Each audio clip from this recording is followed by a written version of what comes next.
هي فصل كان وافصل كان حيصد هذا اللي بحنا يسوواته فصل كان وحلينا هي حيصد هذا اللي بحنا اللغة العربية ما غير يا قادنا الساح جلاسك هذه جلاسك قادنا الساح فرتن أرضي ما شاء الله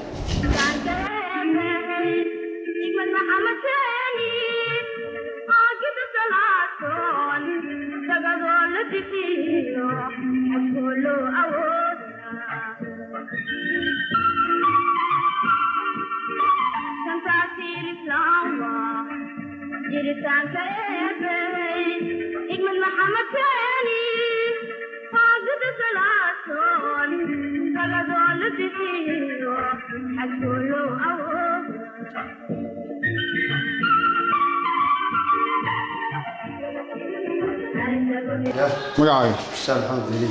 بشار حيصد هذا بحنيسي وحيصد نوعه وحيصد عافمات حق المناقضة شركة عندنا يا حسين ما دك مدها مدينك دك مدها مدينك لا قعدت سكول كان سلطان أحمد نور دك مدها وما سنته السلام عليكم ولا مقعد إذا حيصد هذا بحنيسي وحيصد نوعه وحيصد ساينس ساينس فصل كان نوع فصل كان فصل كلوات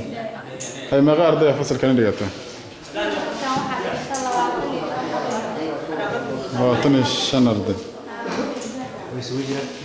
wiilal iyo gabdhaba. waa mahadsantahay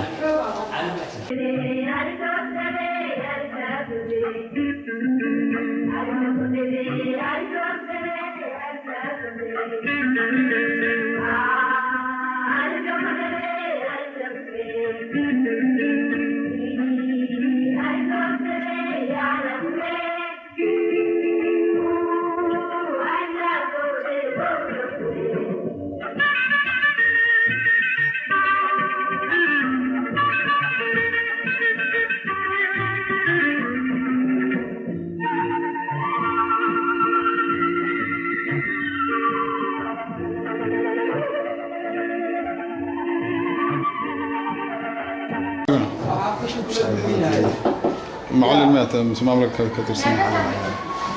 هاي ولادنا افتاح حسن علي نتيجة محابرته نحن بقى مادة اللي يراد إنجليش حساب هاي هذه أنا محابرته هذه أنا مادة برضه هاي ولادنا أنا إذا العبد نور أنا برا الصومالي عبد الله حسن ليش زعت معمولها دوسية سوداء حمنو عربي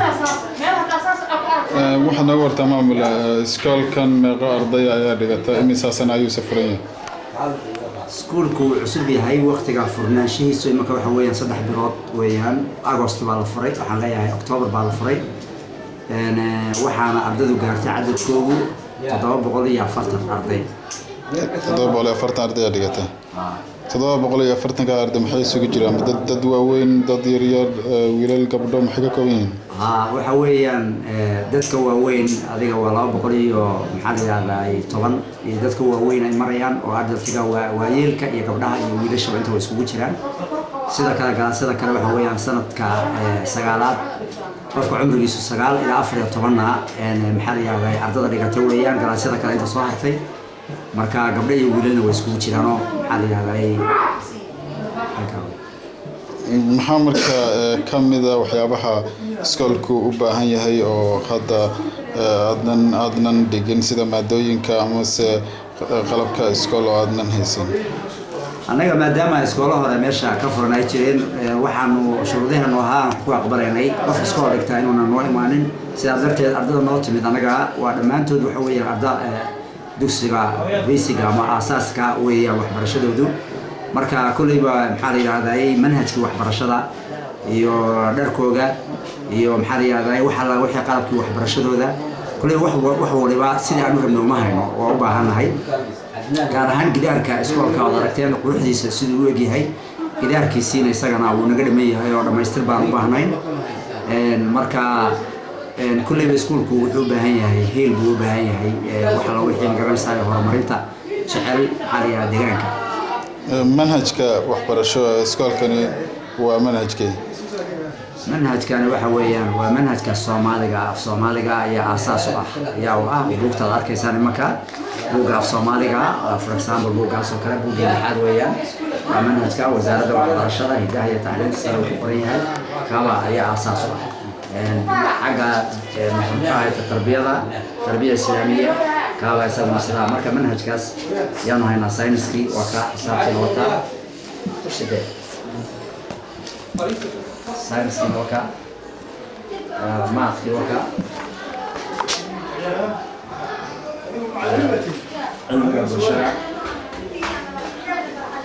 cilmiga bulshada dallad ahaan xageed ka tirsantihiin iskoolkan imaka waxaa dhistay dhismihiisa contractii ku samaysay qolada la yiraahdo NRC Norwegian Refugee Council qolada baa dhistay deegaanka ayaana mas'uuliyadda iska lahaa guddi waxbarasho iskoolku leeyahay guddi waalidiin uu leeyahay marka raggii dhulka bixiyay iyo barnaamijkiisa dhammaystiran way joogaan marka barnaamijkaasi waxa weeye saas ayuu ku hirgalay dhismahan inuu weli naaqsi yahay waa idin muuqanaysa 700 dheeraadka ardada dhigata iskoolkani dhammaantood ma waxay ka yimaadaan degmada Cadaado mise waxaa jira arday ka timid goobo kale oo miyiga ama meelo kale oo iskoolka dhigata ardayda joogtaa waxay u qaybsan tahay deegaan ahaan marka laga hadlayo dad qaxooti ah oo ku soo qaxay deegaankan oo qaxooti ahaan ay u badan yihiin boqolkiiba 80 waa dad qaxooti ah oo soo qaxay oo meelo kala duwan ka yimid oo amba abaaris keentay ama colaadu ay soo urursoo keentay ay u badan yihiin dadka jooga inta kale waa cadaadii hareeraheeda uga dhow ayay ka yimaadeen 20% inta ardada noo joogtay dad agoona dad danyara dad baadiyihii ka yimid oo abaartii dhibaatadii dad caankaas soo qaxay ilaa xamad dadka yimid baa ku jira soo qaxay iskoolku ma leeyahay meeqa qaybood oo waxbarasho ayuu leeyahay ma primary school ma secondary ma muxuu iskoolku saan ku sheegay markuu horeysa iskool bilow ahaa dadka bilow maadaama yihiin age-ka aan ka bilownana uu yahay 9 ilaa 14 oo asaas ku yahay waxaanu sameynay marka waxa la yiraahdo placement test ama qiimeynta qofka galaaskiisa ama grade-kiisa ama standardka uu marayo taas ayaa marka galaaskii afraad yaa soo baxay dad levelka uu yahay kii saddexaad kii labaad iyo kii koowaad iyo mid basic oo pre-school ah carruurta yaryar ee xanaanada u baahan waa mahadsantahay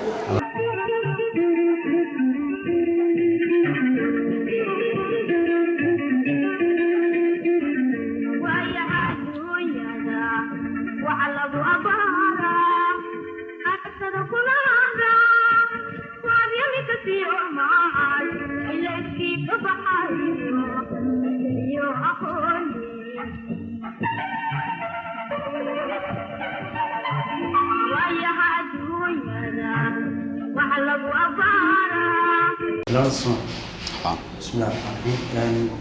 الرحيم ولا الحوار تسكول كان اسكولنا واسكول بدن waxaan furay 2010 bishii koowaad January markii koowaad markaan aragnay baahida ka jirta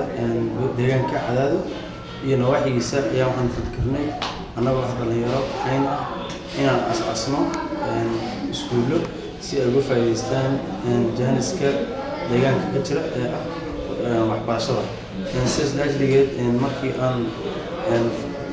diyaarnay barnaamijkii ilaahay waa noo fududeeyey hadda waxaan maraynaa ilaa 3 iskuul oo magaalada gudaheeda sidaad arkaysa iskuulka hadda Suldaan Axmed oo ka mid yahay iskuulada ku yaala deegaanka ay asaaseen dhalinyaradan saddexda iskuul mid ka mid ah way midkaan hadda asawirada soo qaadanaysa kulligoodna waxaan ku wadnaa iskaa wax qabso wax leeyahay iyo inaan jeebkeena ka fangaarno ma jirto cid hadda si toos ah noo qaadayda oo micnaha lagu tashan karo marka bulshada runtii waxaan u istaagnay inaan tusno inay bulshada isku matasho iyadoo raacadaada ay wada qabsadaan sidoo kale waxaan sameynay meelaha oo daafaha oo nagu dhow iskuul ayaan ka sameynay fil alxamdulillah meel fiican ay marayaan hadda iskoolka magaciisa maxaa la yiraahdaa ma soo isku magacaada iskoolada dhammaan iskuulka iyo dhalinyarada magaceeda dadka ku sheego dhalinyarada waxa la yiraahdaa Nawawi dhalinyarada Nawawi ayaa la yiraahdaa iskuulkana waxa la yiraahdaa magacyo kala leeyahay hadda midkan waxa la yiraahdaa Suldaan Axmed mid kale waxa la yiraahdaa Nawawi 1 waa midkii aan ku soo bilownay barnaamijka marka magaca iskuulku waa magacyo kala duwan laakiin dhalinyaradu waa isku hal mid waa isku hal hadaf waa isku hal ajende waa isku hal qaan waa isku hal guddi sidaa waa barnaamij maxaa ku diraadayna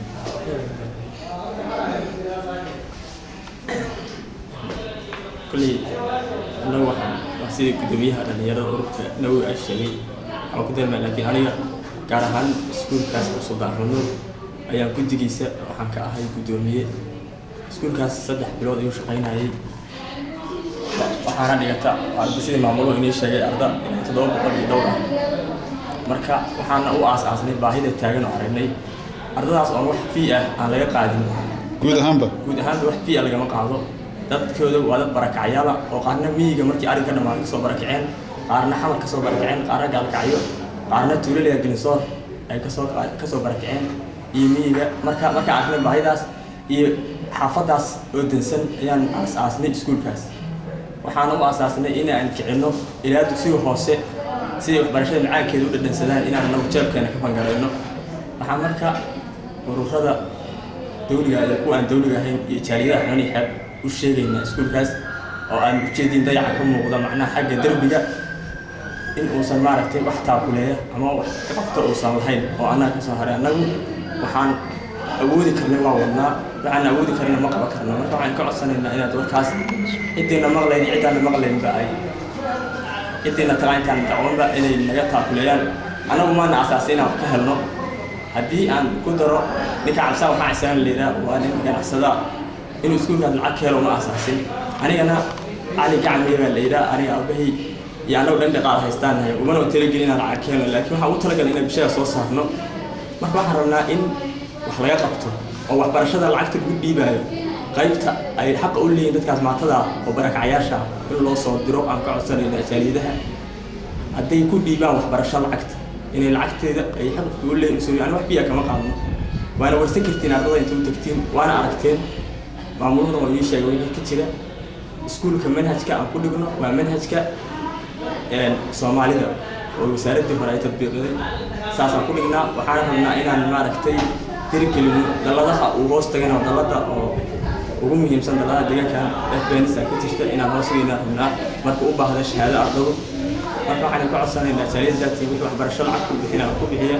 ama deeqbixiyaas in iskuulkaas aad u tawaalaysan ay gacan u soo gaaraan darbigana nagala qabtaan iyo wixii kale oo baahiyo